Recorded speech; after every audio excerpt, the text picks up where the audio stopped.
Hier, nous avons visité l'enfance de Joshua et de Déborah. Nous avons vu comment un foyer imprévisible ou émotionnellement stérile court-circuite le disjoncteur interne d'un enfant, le forçant à utiliser la dissociation comme une anesthésie d'urgence pour survivre à la peur. Aujourd'hui, Joshua et Déborah ont grandi. Ils ont 28, 35 ans. À l'extérieur, ils portent de beaux vêtements, ils ont des diplômes, ils s'insèrent dans la société, mais en coulisses, dans l'intimité de leur chambre à coucher ou dans le cercle restreint de leurs amitiés proches, ils vivent une véritable tempête. Parce que lorsqu'on entre dans l'âge adulte avec un attachement désorganisé, vos relations ne sont pas un havre de paix, elles sont un champ de mines. Regardons comment se déploie la vie amoureuse de nos deux amis. Bienvenue au deuxième jour de notre semaine 3, axée sur l'attachement désorganisé.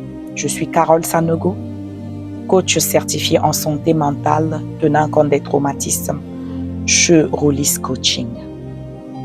Joshua est en couple depuis 6 mois avec Sarah. Sarah est une jeune femme douce, stable, profondément amoureuse de lui. Au début, tout était parfait. Mais à mesure que la relation devient sérieuse, que Sarah commence à parler de présentation aux familles, de projets d'avenir, une panique indescriptible s'empare de Joshua. Un samedi soir, alors qu'ils préparent le dîner ensemble, Sarah lui glisse tendrement: Joshua, je me sens tellement en sécurité avec toi. J'aimerais qu'on aménage ensemble bientôt. Cette phrase, qui devrait réjouir n'importe quel amoureux, agit comme une décharge électrique dans le cerveau de Joshua. Son système de survie traduit instantanément l'intimité par danger, danger, danger. Elle veut te contrôler. Elle va découvrir qui tu es vraiment et elle va te détruire comme ton père l'a fait. Ceci est le message que son système nerveux, le système de survie commence à lui dire. Sans transition, le visage de Joshua se durcit. Son ton devient glacial. Il répond alors à sa dulcinée: tu vas trop vite, tu es étouffante. C'est toujours toi qui décides de tout. Une dispute éclate pour un détail qui n'en valait pas la peine. Face aux larmes de Sarah, qui est surprise et qui est offensée par les paroles dures que Joshua vient de lui dire, le disjoncteur de Joshua saute complètement. Il se dissocie. Son regard devient vide. Il prend les clés, claque la porte. Il passe 3 jours sans lui donner de nouvelles. Il refuse de répondre à tous ses appels. Mais le 4e jour, la panique de l'abandon se réveille en lui. La peur de perdre Sarah l'envahit au point de l'empêcher de respirer littéralement. Il revient s'excuser en pleurant, s'effondre à ses genoux, la suppliant de lui pardonner. Il lui achète des cadeaux pour se faire pardonner. Sarah finit par accepter jusqu'à la prochaine fois où le cycle se reproduira. Joshua est en réalité pris au piège de la danse du hérisson. Il a froid, il veut se blottir, mais dès qu'il s'approche, ses piquants de protection blessent celle qu'il aime. Qu'en est-il de Déborah? Déborah vit, elle, dans un naufrage. Elle confond le chaos et l'amour. Elle est en couple avec Kofi. Kofi est un homme charismatique, mais extrêmement instable. Il est colérique, jaloux et manipulateur. Pour Déborah, la stabilité et le calme sont des territoires inconnus et donc suspects. Si elle rencontre un homme doux et stable, son cerveau s'ennuie et se dit « il y a un piège, ce n'est pas de l'amour ». Elle a besoin de l'adrénaline des montagnes russes émotionnelles pour se sentir vivante. Avec Kofi, Déborah est servie. Un jour, il la couvre d'éloges, le lendemain, il l'accuse sans preuve d'infidélité et l'insulte publiquement. Face aux éclats de voix de Kofi, Déborah ne se défend pas. Elle utilise sa vieille alliée d'enfance, la dissociation. Son corps est assis sur le canapé pendant que Kofi hurle, mais son esprit s'est envolé à des kilomètres de là. Elle n'entend plus la violence des mots, elle ne ressent plus la douleur. Kofi l'isole de ses amis, lui interdit de voir sa famille sous prétexte qu'ils sont toxiques. Déborah accepte tout.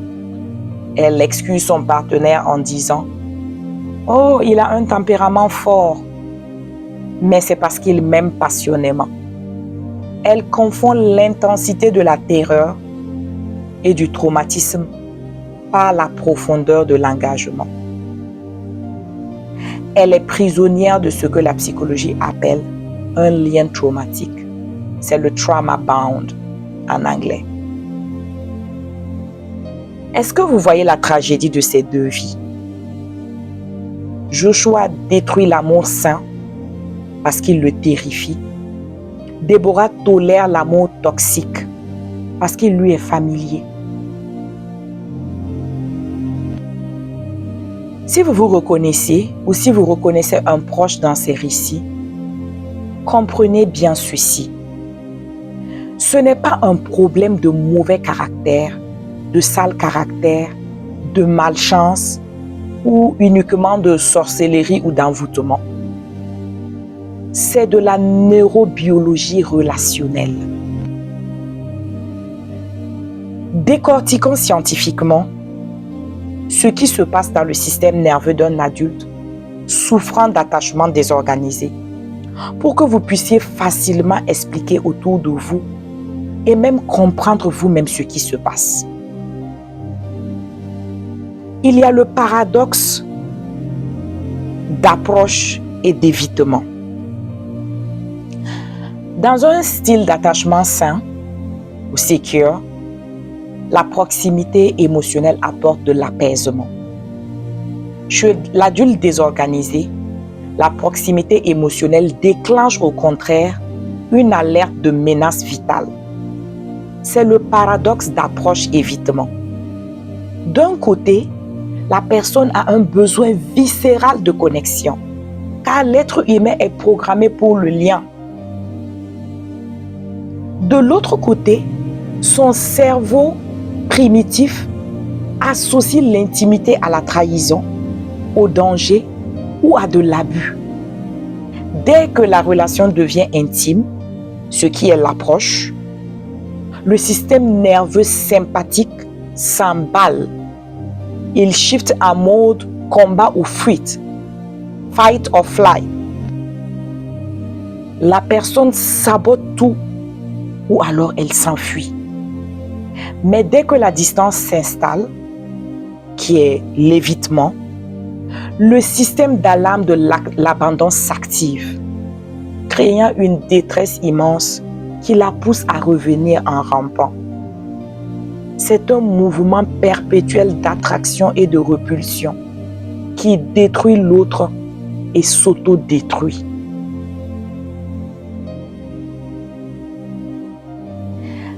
La dissociation relationnelle est la fenêtre de tolérance. Pour vous expliquer cela simplement, il y a une théorie du docteur Dan Siegel qui est le concept de la fenêtre de tolérance.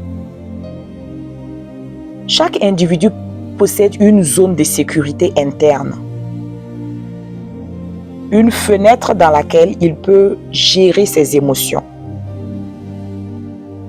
C'est comme une capacité, c'est comme un récipient différent pour chacun, qui peut contenir la quantité d'émotions gérables pour la personne.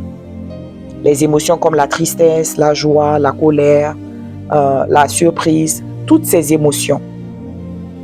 Donc, il y a une quantité, une certaine capacité que chaque individu possède qu'il peut gérer de manière calme et réfléchie. Lorsque vous restez dans votre fenêtre de tolérance, vous pouvez écouter un partenaire qui n'est pas d'accord avec vous sans exploser ou fuir. Mais chez l'adulte traumatisé et désorganisé, cette fenêtre de tolérance est extrêmement étroite. Elle est petite.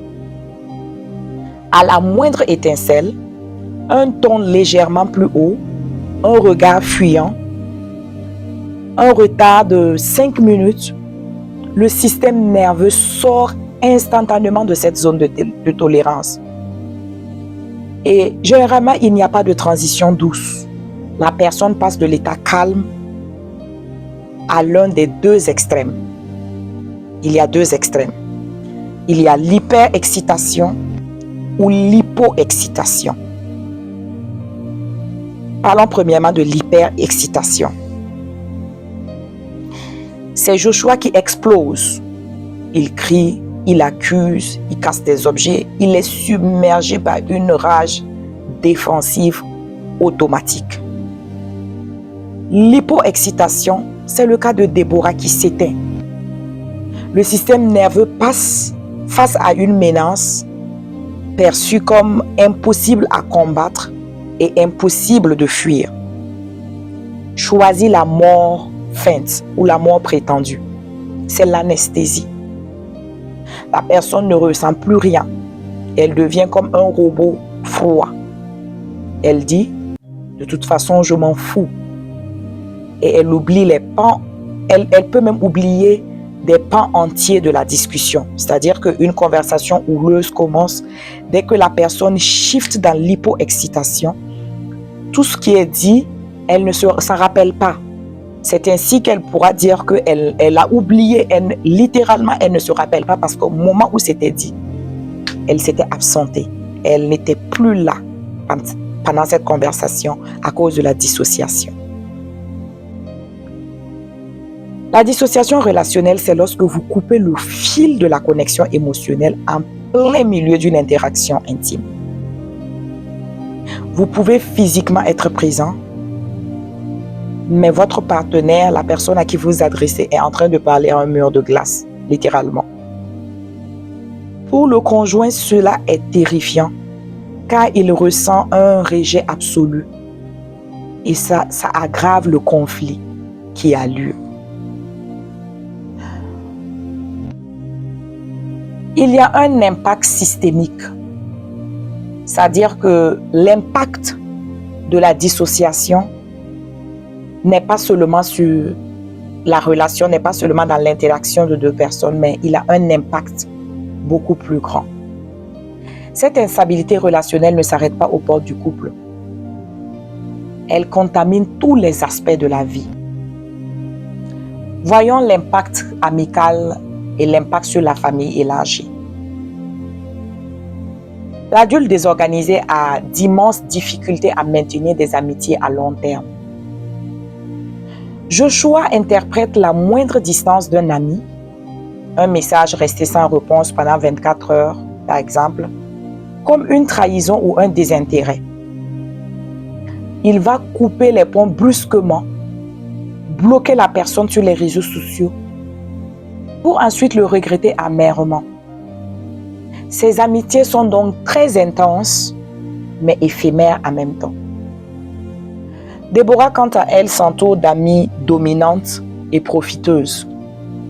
Dans sa famille élargie, elle est celle que l'on sollicite pour toutes les urgences financières, parce qu'elle est incapable de poser des limites. Sa dissociation l'empêche de ressentir la colère d'être exploitée, jusqu'à ce que son corps parle pour elle par des maladies psychosomatiques. Il y a un impact parental. Et cet impact est la transmission de la tempête. qu'ils vivent à l'intérieur. Le couple parental instable offre un modèle dévastateur aux enfants. Les enfants de Joshua grandissent dans l'hypervigilance, observant le visage de leur père pour savoir s'il va rire ou exploser. Ceux de Déborah apprennent à éteindre leurs propres besoins pour ne pas surcharger leur mère qui semble toujours sur le point de s'effondrer. Le cycle transgénérationnel est ainsi sécurisé pour une autre génération. Il y a aussi l'impact professionnel et corporate. Les relations amicales et amoureuses instables influencent et sapent la clarté mentale nécessaire au travail. Joshua arrive au bureau après une nuit de disputes et de dissociation avec Sarah. Il est épuisé, il est irritable, il est sur la défensive. Lorsque son supérieur lui fait une remarque sur un dossier, Joshua projette sa colère conjugale sur lui. Il explose de rage ou sabote son propre poste en se mettant en arrêt maladie prolongé. Déborah, quant à elle, elle vit sous l'emprise de Kofi. Elle perd toute confiance en son intelligence. Elle refuse les postes à responsabilité par peur d'irriter son conjoint jaloux qui ne supporte pas qu'elle gagne plus que lui. Elle s'éteint donc professionnellement. Qu'en est-il des entrepreneurs? En entrepreneuriat, en affaires, la capacité à négocier et à maintenir des partenariats à long terme est la clé de la réussite. Joshua rompt des contrats d'association promoteurs sur un simple malentendu, persuadé que son associé cherche à le duper. Il préfère tout détruire plutôt que de risquer d'être trahi. Déborah s'associe sans protection juridique. Elle signe des contrats sur la base d'une confiance aveugle et naïve, qui cache en réalité une peur d'affronter le conflit, ce qui l'expose à des ruines financières répétées. Enfin, voyons l'impact de la dissociation, de l'attachement désorganisé sur la foi personnelle et sur le ministère ecclésiastique. Sur la foi, l'instabilité relationnelle se projette directement sur l'autel. Comment croire en un Dieu d'amour constant quand on est convaincu que toute intimité est dangereuse? L'adulte désorganisé a une relation contractuelle et anxieuse avec Dieu. Il jeûne et prie intensément, non par amour, mais pour apaiser la colère potentielle d'un Dieu qu'il imagine changeant et punitif. Dans le ministère, au sein de l'Église, Joshua utilise son leadership pour s'isoler. S'il est pasteur ou responsable de département, il refuse toute redevabilité. Il n'a pas d'amis proches parmi ses pairs, car pour lui, les gens sont méchants. Ses prêches se focalisent souvent sur la trahison, la méfiance et le combat spirituel agressif. Déborah se réfugie dans le service aux autres. Elle devient l'intercesseuse infatigable, celle qui nettoie le temple, mais elle utilise cette hyperactivité spirituelle pour fuir le désert de sa vie de couple. Elle préfère passer ses nuits à l'église plutôt que d'affronter le silence glacial ou la violence verbale de son foyer. Regardez de plus près l'état de vos relations aujourd'hui. Sont-elles un cycle éternel de drames, de ruptures, de réconciliations théâtrales et de silence de plomb? Si la réponse est oui, je vous exhorte aujourd'hui à l'action. Votre premier pas de guérison consiste à élargir votre fenêtre de tolérance. Premièrement, je vous invite à identifier vos déclencheurs relationnels. Écrivez sur une feuille ce qui vous fait basculer instantanément dans une colère noire, l'hyperexcitation, ou dans un vide émotionnel, l'hypoexcitation ou la dissociation. Est-ce que c'est un silence? Est-ce que c'est une remarque? Est-ce que c'est un regard? À vous de l'écrire, mais identifiez vos déclencheurs relationnels. Deuxièmement, j'aimerais vous inviter à pratiquer l'ancrage corporel. La prochaine fois que vous sentez le disjoncteur sauter au milieu d'une discussion, ne claquez pas la porte et ne vous éteignez pas. Dites simplement à votre partenaire, « Je me sens submergé en ce moment. J'ai besoin de 10 minutes pour respirer, mais je reviens pour qu'on parle. » J'aimerais préciser ici, prenez les 10 minutes pour souffler et revenez. Ne fuyez pas la conversation. Et pendant que vous prenez vos 10 minutes pour respirer, vous pouvez poser vos pieds à plat sur le sol, toucher un objet solide, respirer profondément pour indiquer à votre système nerveux que vous êtes en sécurité en ce moment.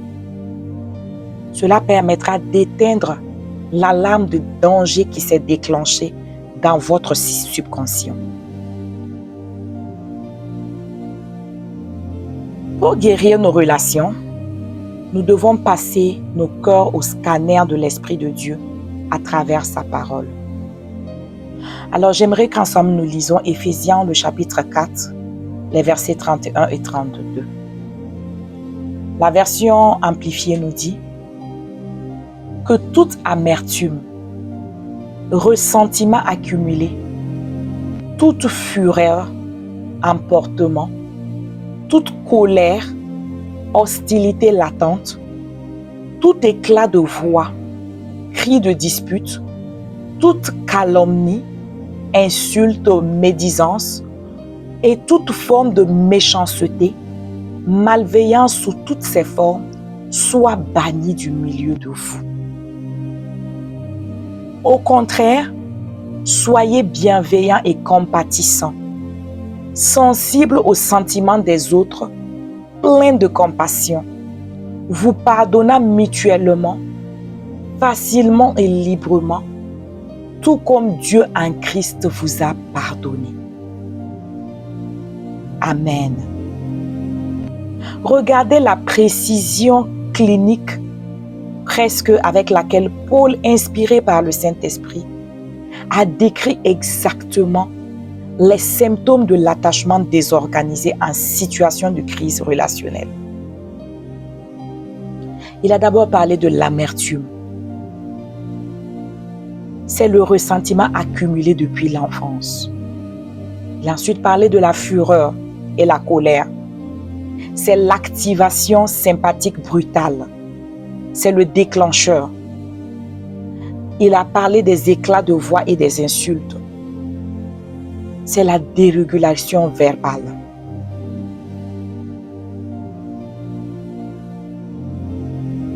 La version amplifiée que nous venons de lire apporte la clé thérapeutique en nous disant comment remplir ce vide en devenant sensible aux sentiments des autres et en étant plein de compassion. Lorsque vous vous dissociez ou lorsque vous explosez comme Joshua, vous perdez toute capacité d'empathie pour votre partenaire.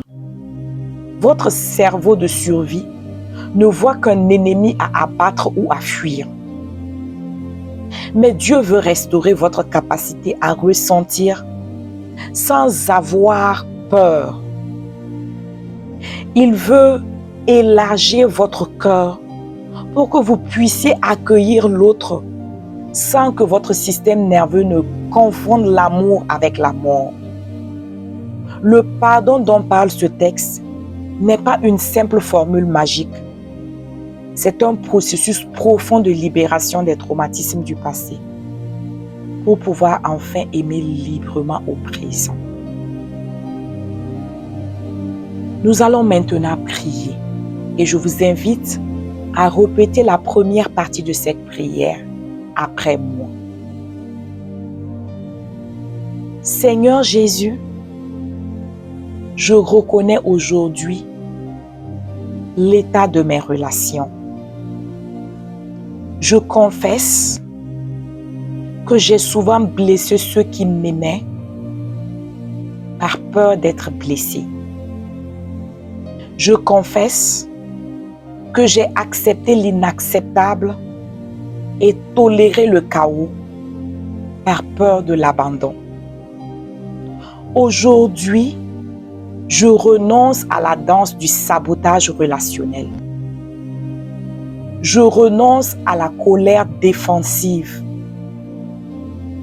aux cris et au silence punitif. Je renonce à utiliser la dissociation pour fuir les conversations difficiles. Seigneur, élargis, je te prie, ma fenêtre de tolérance émotionnelle. Apprends-moi à communiquer dans la vérité et dans la paix. Restaure ma capacité à donner et à recevoir un amour sain. Au nom de Jésus-Christ. Amen. Alors pour clore notre épisode d'aujourd'hui, j'aimerais prier maintenant. Excellent Père de grâce, tu vois ton fils, tu vois ta fille devant toi. Tu entends le cri silencieux de ceux qui souffrent de la solitude au milieu du mariage ou de l'éternelle répétition des ruptures amicales et amoureuses. En tant que ta servante au Père et coach Trauma Informe, je me tiens dans l'autorité du nom de Jésus-Christ pour briser les verrous spirituels qui emprisonnent les relations de cette audience. Je brise et j'annule la puissance des liens traumatiques. Au nom de Jésus-Christ, je coupe toutes les cordes invisibles qui attachent cet homme et cette femme qui m'écoutent à des partenaires abusifs, violents ou manipulateurs, par simple familiarité avec la souffrance de l'enfance. Que ces forteresses s'effondrent maintenant même au nom de Jésus. Je commande à l'esprit de rejet et d'isolement de lâcher prise.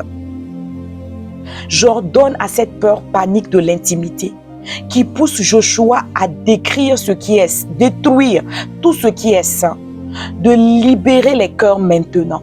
Que le sang de Jésus nettoie la mémoire de vos cellules de toute agression passée.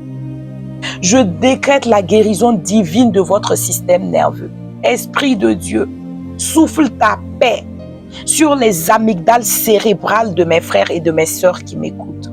Ramène-les dans leur fenêtre de tolérance émotionnelle divine, Seigneur. Que le calme ne leur semble plus anormal, mais qu'il devienne leur nouvelle demeure. Je brise la malédiction des mariages brisés et des divorces répétitifs dans vos familles.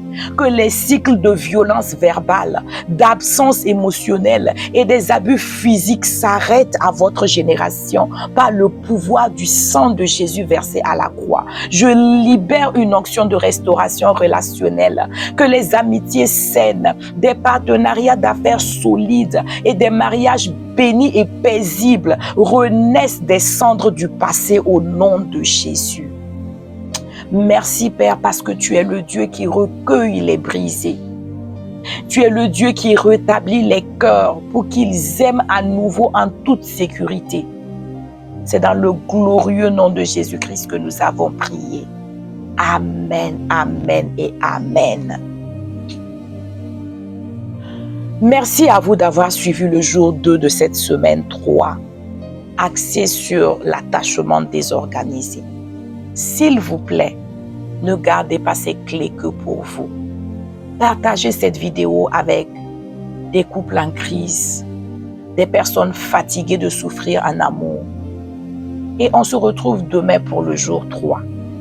où nous aborderons un sujet d'une gravité exceptionnelle. Il s'agit de l'impact de l'attachement désorganisé sur la parentalité. Nous verrons comment, sans s'en rendre compte, Joshua et Déborah risquent de léguer ce fardeau invisible à leurs propres enfants et comment briser définitivement cette chaîne transgénérationnelle. C'était Carole. Prenez bien soin de votre santé mentale. Prenez soin de vous et je vous retrouve demain. Au revoir.